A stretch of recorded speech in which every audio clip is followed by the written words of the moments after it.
ATEEZ Society, welcome back to the ATEEZ Social Planet. Today we are checking out ATEEZ Seonghwa's Angel Baby cover, which I feel like is going to be a bit of a whiplash from the Hala Hala fan cam that I just checked out. I feel like he's gonna bring a different vibe to this video, but I think it'll be really cute. I'm expecting something a little bit less production wise in terms of like the actual video. It looks like we're getting some like visuals in that. I'm assuming it's gonna be like vloggy, like other special clip videos that I've checked out. I don't know the song. I don't think I know Troye Sivan. I know that I know other music by Troye Sivan, but I don't think I know this particular song. I may change my mind when I actually hear it. Troye Sivan is not an artist that I follow in particular, so I don't know a lot of his music, but I'm excited to just check out a cover and get to hear Seonghwa's voice just like for a whole song, and that's very exciting for me. I haven't done that yet. It does look like we're getting something that feels very vlog-esque. I'm so excited. I bet this is gonna be so good.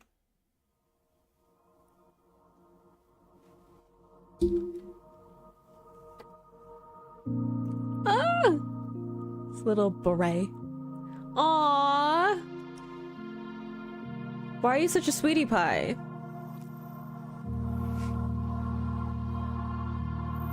I need a lover to keep me sane. Put me for mail, bring me back again. Play me the classics, something romantic. Give me more when I don't even have it. I always dreamed of a solemn face, someone that feels like a holiday. But now I'm in pieces, barely believing, starting to think that I've lost all feeling. What? Okay, first off, cutie pie. What he need to be that adorable for? Second, why am I getting emotional? I'm new here. I have barely entered this fandom. You cannot make me tear up, okay? I already had that with Yuno's birthday, okay? You can't. I guess I cried during the guide, which was like barely learned their names, and I was just like having an emotional breakdown. So maybe this is just where I'm at. But like his voice is so beautiful. I remember all the way back Killing Voice first video that I checked out from ATEEZ. I was just like multiple times he started singing it. I was like, why is your voice so pretty? And I love that in this one I'm getting some nice like lower range from him, but it's a very like vulnerable sound, right? There isn't like a ton of like power behind it because he's just leaning into the emotional storytelling. Also him like saying that this is for Itini. Boy, I'm gonna need you to stop. I'm gonna need you to stop being a sweetie pie. Thank you. It feels like a holiday, but now I'm pieces. It's so cute. Starting to think that I've lost all feeling. You came out the blue on a rainy night, no lie. I'll tell you how I almost died when you're bringing me back to life. Ooh, that vocal run. He's not like lightening up his voice a whole lot, like I've said before. His falsetto is like gorgeous from the times that I've heard it. Again, I'm still working through a lot of backlog of discography stuff, but getting to hear him in like more of that like middle range and just that beautiful like vocal run down. Stop. No lie, I'll tell you how I almost died when you're bringing me back to life. I just wanna live in this moment forever. I'm afraid that living couldn't get any better. I've definitely heard this song before.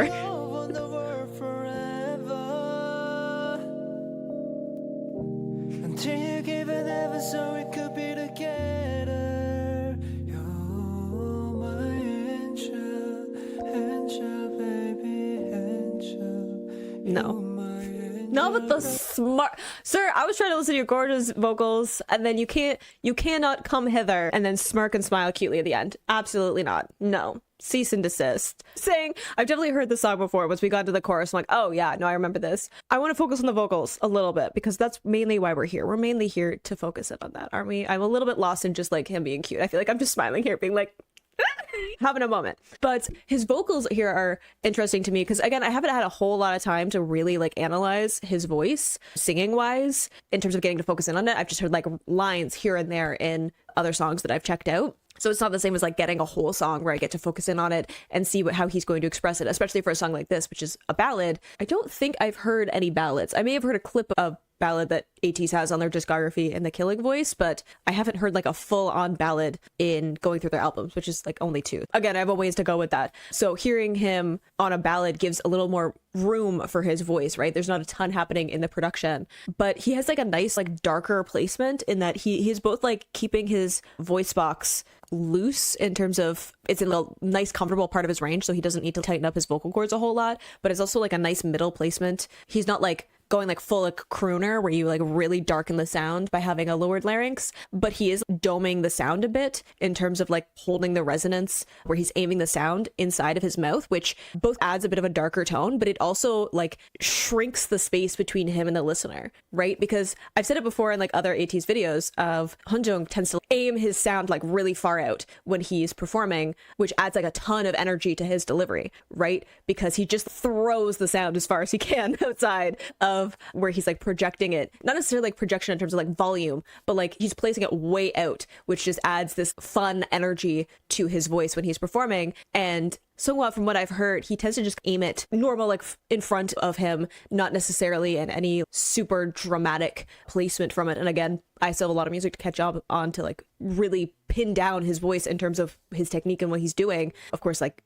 guessing. I don't actually know what's going on anatomically with how he's placing the sound, but this one feels like he's aiming it like in like the middle of his mouth, which means that it brings in kind of the quiet, darker sound. There's more of a, I don't know, confidential feeling to it, right? Especially going along with the lyrics is great for the storytelling of this song to have that feeling of bringing someone in. And then we got into him going to that "You're My Angel" part where he's lightening up his sound. Like I was saying before, we're not getting like a really light, airy falsetto sound from him earlier on in the song. It's like a delicate sound in that it has this waver to parts of it, but it doesn't have that like full on like falsetto sound. And then we get into that like angel part where he's just putting some more air in it, and it's just like making it almost like this whispered sound to it that's just like he's doing a gorgeous job of just like choosing how he's using his voice for a song like this, given the lyrics, given the like ballad sound to the overall song. It's just like it's a good choice.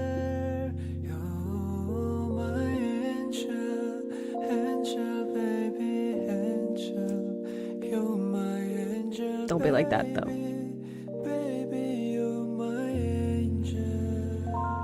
Ooh, that reverb.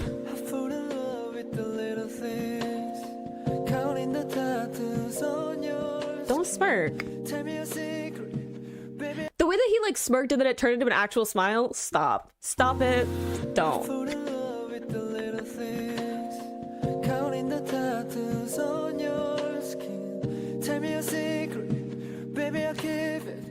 Maybe we can play house for the weekend. You came out the blue on a rainy night. No lie, I tell you how I almost died when you're bringing me back to life. Ooh, okay, I know we're getting into more of it, but I was just thinking there, he put a little bit more tension in his voice. Some of that's like the cadence where you're throwing the sound a little bit. There's this kind of almost like bungee feeling to the sound, but it just means that he's like tightening up his vocal cords and then letting them go. So you're getting this like tension and then air coming through. So the way that he's like switching in the tension that he's putting in his voice box, again, adding in a little bit of interest into going into the second verse before getting back into the chorus. They're like, keep it. And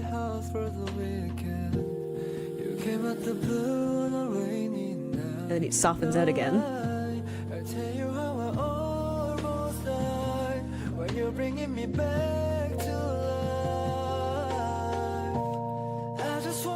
Ah, toothless. Cutie.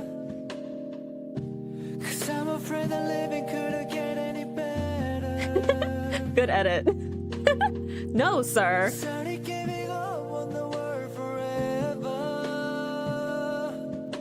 Good little vibrato there. Ooh. Like you gotta change the pose.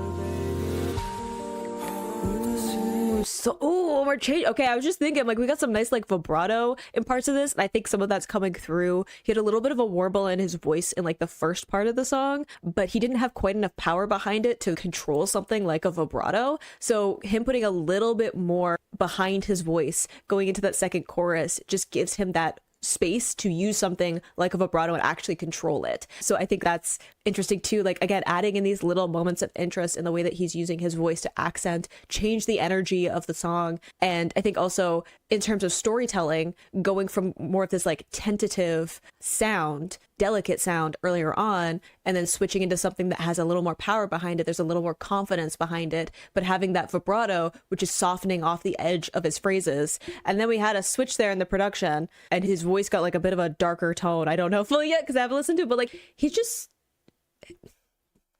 you know what I mean, right? You understand like what's happening here. Like the vibes of the POV on this is like a lot, and he knew what he was doing. He understood the assignment, and you know what? I appreciate that. Angel, baby, baby, you're my angel, angel, baby. All the secret twisted nights that I've been waiting for. There's a little bit of like smokiness to his voice. I just wanna live in this moment forever. 'Cause I'm afraid that living couldn't get any better. Ducks. Started giving up on the world forever. Till you gave a never so we could be together. You're my angel, angel, baby, angel. Ooh, okay, just like, okay, several things before we get in. I know I'm interrupting in the middle of everything, but he had a little bit more of a like rasp, like smokiness to his sound at the beginning of that bridge, which was really nice. I love having all the layers in it and a little bit of like like post on the voice, just kind of adding again to the energy of the song. And then here where we have him singing the like "You're my angel," a lot more power behind that than he has had in like the previous deliveries of it. So again, like figuring out different ways to play with the energy of the song and with his voice. There's so many different little things that he's scattered throughout this, which just makes it gorgeous. He sounds so good. And I was thinking also with a full English song, doing a great job with that in terms of pronunciation and hitting like certain sounds. There are some really difficult sounds in English that do not translate well to pretty much any language, let alone something like Korean in terms of the phonology. And he's doing a good job of hitting those sounds and like having the diction there. It's not getting lost in any of it, which is really great. And I also love how he hits certain sounds. Like I like how he really emphasizes the B sounds, especially in Baby, just like really having those B sounds hit properly. So it emphasizes that syllable after the angel, right? Like the way that is like elongated, and that he's making sure he's hitting those B sounds a little bit harder to like add interest to that phrase, but also emphasize it. That's where like the main title of the song, the main phrase in that melody is. So him putting in interest and contrast between those two words really draws attention to it, and that's a really good way of like having his performance. And I know some of that isn't like the original song, but I just want to point out that he's pulling that off very well. We could be together. You're my angel, angel, baby, angel. You're my angel, baby, baby, you're my angel, angel, baby, angel, angel, Ooh. baby, angel. Here's the falsetto I love. My angel, baby, baby, you're my angel.